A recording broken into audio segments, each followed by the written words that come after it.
Yo, what's going on, y'all? Welcome to Libra Views. I'm Charlene, and girl, when I tell you the tea I got is piping hot, bitch, we about to get into some mother tea. Girl, I was on YouTube today, minding my business, like I always do. And I saw that Miss Layla Lynn, who I follow, had posted a link on her communication tab to her website of GiGi, who we know as Monique Samuels from Real Housewives of Potomac's ex-best friend, who was responsible for bringing up all these trainer rumors and baby daddy rumors and the plotation of the situation. Girl, I clicked on this link and went to this website and watched these clips, and they probably totaled about maybe 40-50 minutes, but I'm about to break it down step by step of what she said. Now, I'm going to add the link at the bottom of this, so if you want to go and watch, the full-blown thing, you can, but we about to talk about it right here, right now on Libra Views, so let's get into it. So GiGi starts off by saying that, her, Monique, and Chris are like brothers and sisters. Like, she looks at Chris like a brother, or did, clearly not no more. But she looked at Chris as a brother, looked at Monique as a brother. From what I understand, her and Monique have been friends for about a little bit over 15 years. So basically, her and Monique and Chris were cool. Not hard to believe. She said that Monique was her maid of honor in her wedding, and that GiGi was a bridesmaid or a bridemaid in Monique's wedding. So these ladies were very, very close over a decade of friendship here. So then she starts going on and telling the story and says how there was one particular day where Monique had invited her out to a dinner, and then afterwards to attend this 20-something-year-old party. Okay, so to GiGi, like she's explaining, this is nothing, out of the ordinary. They're friends. They've been friends for over 15 years. So girl wants to go hang out. Let's hang out. She said they kind of felt a little bit kind of uncomfortable about the fact that they were going to be partying with 20-something-year-olds, because these ladies are in their mid-30s on their way to their 40s. So they were kind of, talking about what to wear and this, that, and the third. But ultimately, they were getting ready to go out for this particular evening. This is what GiGi is saying, allegedly. This is what she's saying what that happened. So then they go out. And she's saying that Monique is getting white girl wasted. Okay, so they go to the dinner, and then after the dinner, they go to the club. They get a VIP area. Monique got money, so they get a VIP area. They're in the club, they're having a good time, and Monique is getting trash white girl wasted in the club with GiGi. GiGi said Monique was twerking, showing her underwear, doing the most in the club. So then she says that Monique approaches this guy who we learn is this alleged trainer that, Monique was a part of the plotation from the reunion and the whole season, right?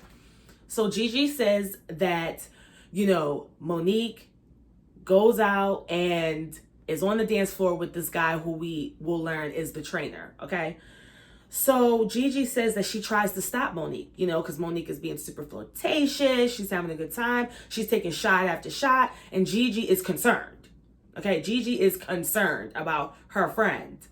So she then proceeds to, calm Monique down. But she said that Monique is not having it. So she even goes on to say that Monique wanted to go to an after party, and Monique was ready to continue the party even though the club was about to close, and GiGi was just not for it. She was just sitting according to GiGi, this is all alleged. This is what she's saying out her mouth, that what I watched.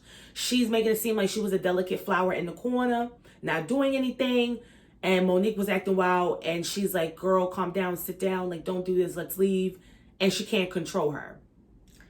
So then GiGi says that she calls her husband. Now, from what she explained, GiGi and her husband and Monique and Chris, they're all cool, they all know each other, they're obviously used to be, well, according to her, they used to be extremely close. So she calls her husband and tells her husband what's going on, and then her husband decides to reach out to Chris. Or I don't remember if she said that her husband reached out to Chris or her husband told her, look, reach out to Chris and tell him what's happening. But nonetheless, one of those two reached out to Chris and he ends up pulling up at the club to pick them up. So she says, GiGi says, allegedly, that when Chris pulled up to pick them up from this wild night partying with 20-something-year-olds, that Monique was pissed. Oh, Chris is here. Oh my God, he's here. This is BS. They leave. They go home. So she says the following day, she had a conversation with Chris to talk about what happened the night before. GiGi starts telling Chris about the trainer and Mo being flirtatious with him. She was basically saying how, you know, her and Chris are brothers and sisters and how she didn't really look at Chris as Monique's husband, more so looked at him as a close friend as well and looked at him as a brother. So she was coming to him more so not to, I guess, snitch on Monique, but to be more like, yo, like, Monique was doing this, and I think that it has something to do with your relationship. I think that, you know, you should do something because Monique is kind of out of control. And I think it has something to do with something she's lacking in the relationship. So you need to take care of that. That's what. So instead of GiGi calling Monique the next day and saying, girl, let's go to brunch. Let's talk about some things. Because I really wasn't feeling how you was acting. Let's talk. She reaches out to Chris, to her husband.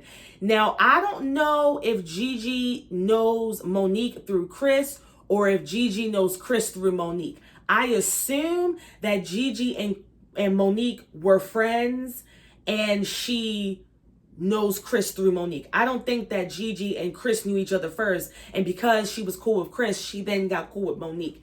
I think that GiGi is Monique's friends first. So that's sketchy, girl. You know, I don't care how close you are with my partner and how long that now mind you, I believe Monique and Chris have been together for over 10 years, of course. I mean, they dated for 6 years alone, according to GiGi, and they've been married. So, you know, they've been together for a while. So I don't not believe that GiGi and Chris were close. But what I believe is that GiGi and Monique were closer and they were friends first. But nonetheless, GiGi had a conversation the next day with Chris and was talking about the situation and how she feels like he needs to start doing things better in the relationship because she's starting to reel off. She then says that Chris tells her that he happened to notice some closeness between Monique and this trainer. And how one particular day, now let me get me a drink of water. Hold on, let me slide and get me a drink of water. Let me come on back. Ooh, don't look at my bed. Ooh, let me get a drink of water. Because, bitch, you know, tea dehydrates you. And I'm spilling all this tea and my mouth is parched. So I got to make sure I got my water. So she says that one day Chris happened to be in the gym one day when Monique was in the gym with her trainer. And he's training with his trainer and she's training with her trainer. But GiGi says that Chris noticed, like, damn, you know, y'all is laughing a little bit, and y'all, you know, what the fuck? Y'all supposed to be working out. Y'all kikiing and laughing and chuckling and da-da-da-da. What the hell is going on? And Chris basically said that he kind of noticed something that was going on between them. So then GiGi says that after they had their discussion or whatever, that Chris asked GiGi not to mention, oh, no, before I get to that. GiGi says Chris asked if she knew if her and the trainer had sex. GiGi said no. GiGi said that she told Chris no when he asked her that. So she tries to get him to understand the problems in the relationship. After they're done talking, Chris told GiGi not to tell Monique about their conversation. He was going to deal with it. He was going to, you know, try to do some things different, you know, switch up some things and get the relationship back on the track that it needs to be. GiGi said, all right, cool, I'm going to let you have that. And scant number 2. Girl, you should have ran straight to Monique and said, look, I just had a conversation with Chris because I had a conversation about how you were acting last night, etc., etc. So not only did you not tell her that you called Chris and had conversations with Chris the night of her allegedly flirting with this trainer, then you have a conversation with her husband the next day about the situation. You don't tell her what happens. That's sketchy. Like, I mean, whether Monique was being flirtatious, cheating, doing whatever, it's just a girl code, girl. It's a bro code. Let me tell you one thing. You think if Gigi's husband was out there messing with girls and thoughts that he will run and go and tell Gigi? No. He would talk to that man to man and be like, look, listen, your wife is at home, but Gigi, you really, I could see how that could come off as shiesty, but let me keep on going. So a few days later, I don't know if she said a few days later or a few weeks later, but sometime later after the club situation, after they had that conversation, Gigi happened to be over their house, chilling, eating crabs, having drinks or whatever. And Chris pulls her to the side and told her that he had talked to Monique and had cleared things up. Gigi was like, cool, cool. Like, y'all talked about it and, I was a little bit worried about y'all. Cool. So she continues on and never says anything to Monique. So then she starts denying wanting Chris while she was on the live. So I guess people were commenting and saying, oh, well, we heard that you wanted Chris. And she, very strongly denied, wanting Chris, stating that, he's not her type.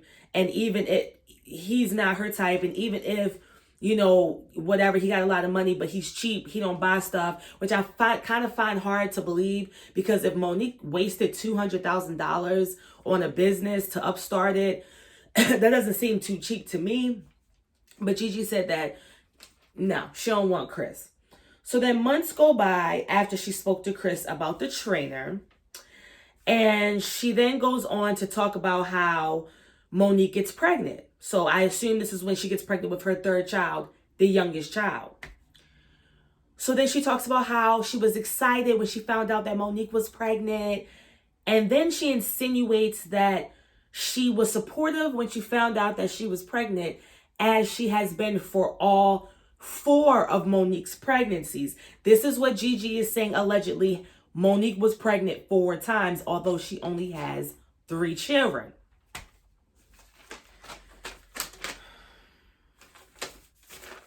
I thought Monique put a cease and desist out on her, but clearly Gigi don't care about the cease and desist, or clearly she feels like she got some solid evidence that if she tries to come after her about this false information, she got, receipts to back her up. I don't know.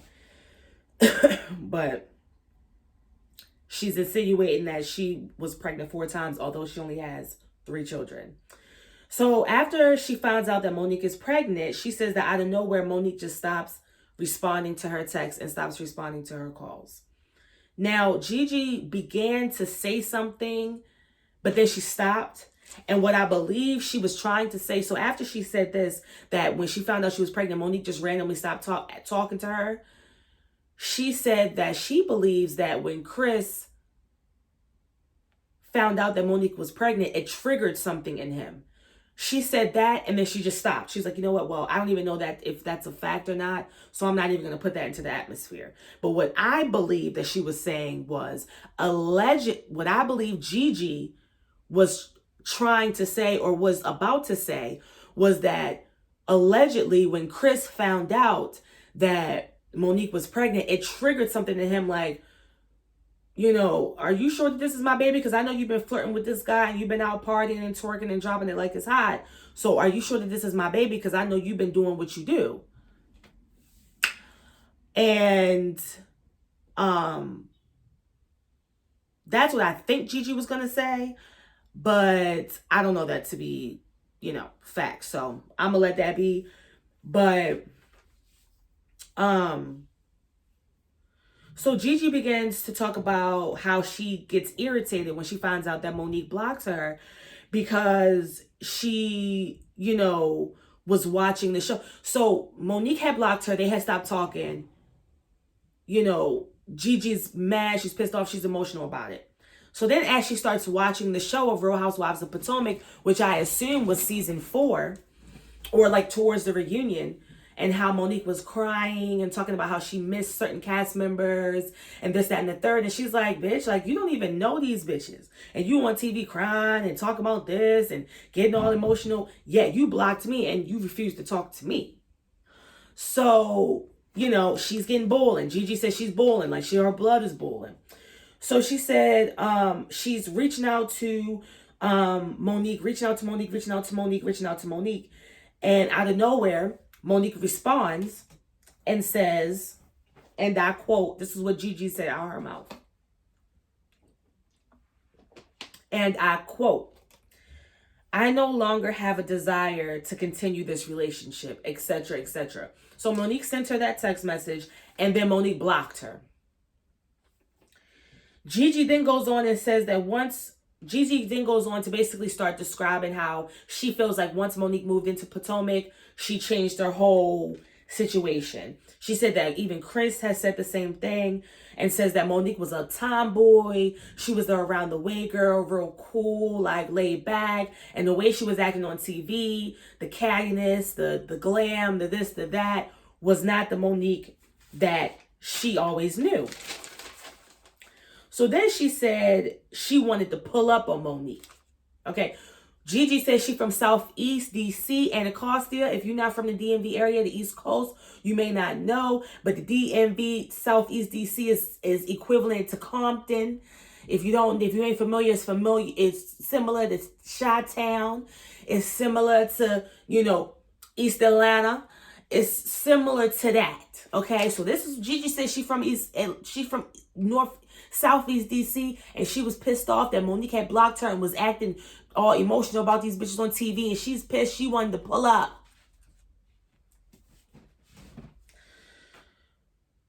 But she felt like Monique was going to call the police on her, so she didn't. But what she did do, what Gigi said she did do, was started talking to Candace and venting to Candace about the situation.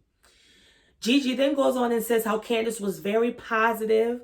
She said Candace was not shady at all. Said that she was very neutral. She said that Candace, sympathized about the situation and basically said, you guys will get past this. It's not a big deal. You guys will get past it. So then she says that she wanted somebody or needed somebody more so that would be on Monique with me. So basically what she was saying was she was pissed off, so she just wanted to get somebody on her side, pretty much.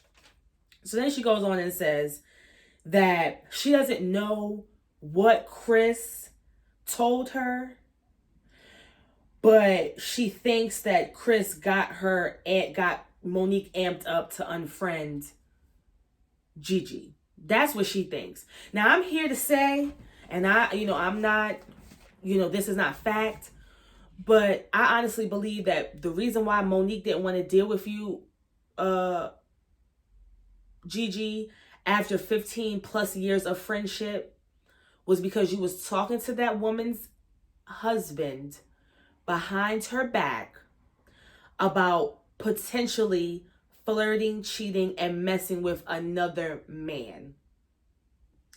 Not only were you discussing that with her husband, you then went on to have multiple conversations and run-ins with him and did not go back and tell Monique. Now, I don't know, and I'm not privy to how you guys' relationship was throughout the 15 plus years that you guys were friends. But what I do know is that regardless of how long you guys have been friends, that's kind of like a cause to kind of not be friends with somebody anymore, male or female. Just imagine if the shoe was on the other foot and it was, a guy talking to his homeboy's wife about what his homeboy is doing on this. It's just messy. And regardless of whether she is right or wrong, I could see how Monique would be like, bitch, I can't fuck with you no more. Because mind you, Chris said that he wasn't going to tell Monique what Gigi said. GiGi never told Monique what was said. So Monique is going on, la, la, la, la, la, not knowing these conversations are being had. And then eventually Chris, being her husband, told her about the conversations that GiGi, and Monique was like, what? And GiGi never told me? And she blocked you. But nonetheless, she said that she wanted somebody to be on her side. And she believed that Chris amped her up to unfriend her. But I don't believe that's true. I think Monique chose that on her own. She then goes on and says that she hits up Candace again to get Sharice's number. But then she switches it up and said that she didn't call, she got Sharice's number, but then she switches up and said that she asked Candace to tell Sharice to text her. But nonetheless, Sharice contacted her. They got in contact with each other and they started talking. She goes on and says how she feels like Monique attached herself to Sharice to get her connections. And that wasn't really anything new. That was something that was said already, you know, in past seasons and past episodes. So that wasn't really hard to believe necessarily. But then she goes on and says that Monique and Sharice's relationship was weird because, you know, Monique was be following her around like a dog, always calling her, hitting her up, trying to be around her. And she believes it was because, again, she was trying to get Sharice's, you know, local contacts.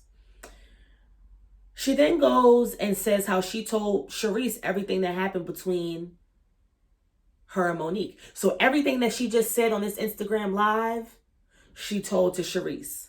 About the trainer, about the conversation she had with Chris, about Chris picking them up, about Chris expressing these things. And she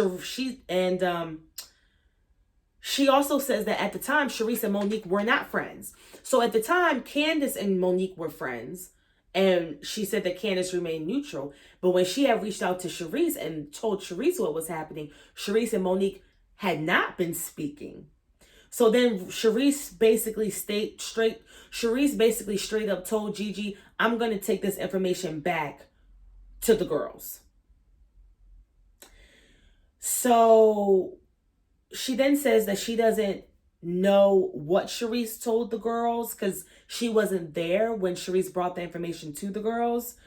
She then goes and says that she talked to an ex-producer as well from the Real Housewives of Potomac and told them about them falling out in the friendship. She said that she never mentioned the trainer while talking to the ex-producer. However, she had mentioned that her and Monique had fallen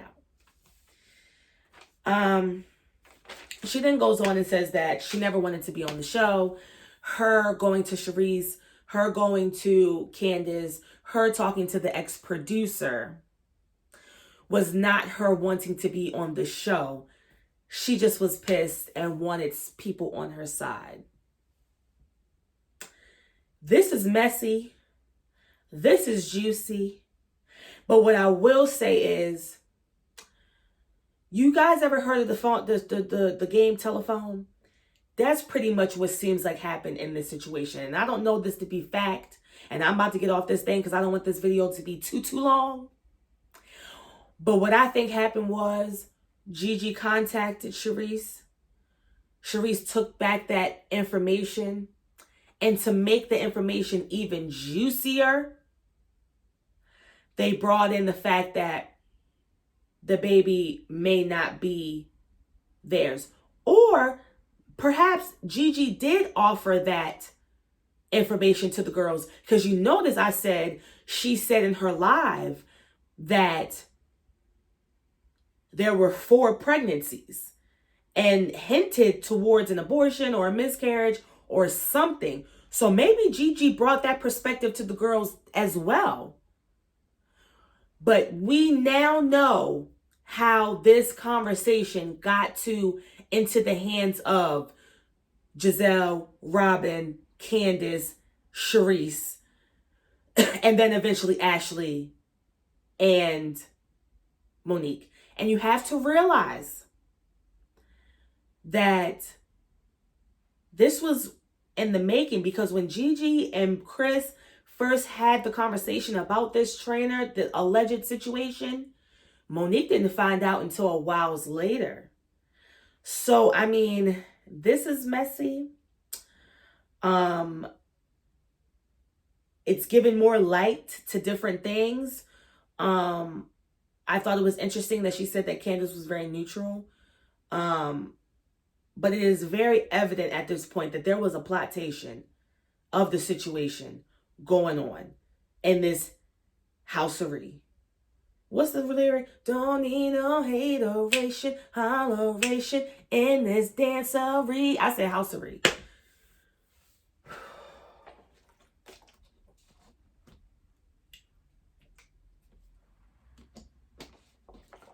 Girl.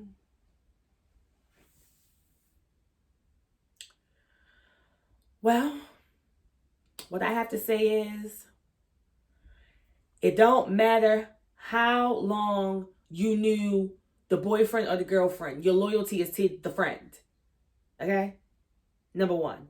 Number two, can y'all please stop falling out with friends and then going around and spraying their tea? That is the tackiest shit ever. That is the weakest, most disloyal shit ever. Just because you fall out with somebody don't mean that you have to go around spraying all their teas. Okay? That shows lack of character. And I'm not saying Monique is innocent. Do I think that Monique was flirting with that man? Yeah, I do. When anybody's in a relationship, you got to think about it. Like, they've probably been together over 10 years. You get bored. Men do it all the time. She always complains about how Chris isn't affectionate towards her. Doesn't, even the scene they played on the reunion. She's like, well, Dad, you can ask how my day is going. And just like how men, when you're not getting something at home and you happen to run into it outside in the world, that can be intriguing. So do I think that it happened? Possibly. I don't know it to be fact. But what I do know is whether Monique was slobbing on Knob or not, GiGi, you should have been loyal. And instead of going to Chris about the situation, as close as you guys may be, that was a conversation that you should have had with your homegirl. And on that note, I'm going to get out of here. Thank you for tuning into my video. Like, subscribe, and until next time, deuces.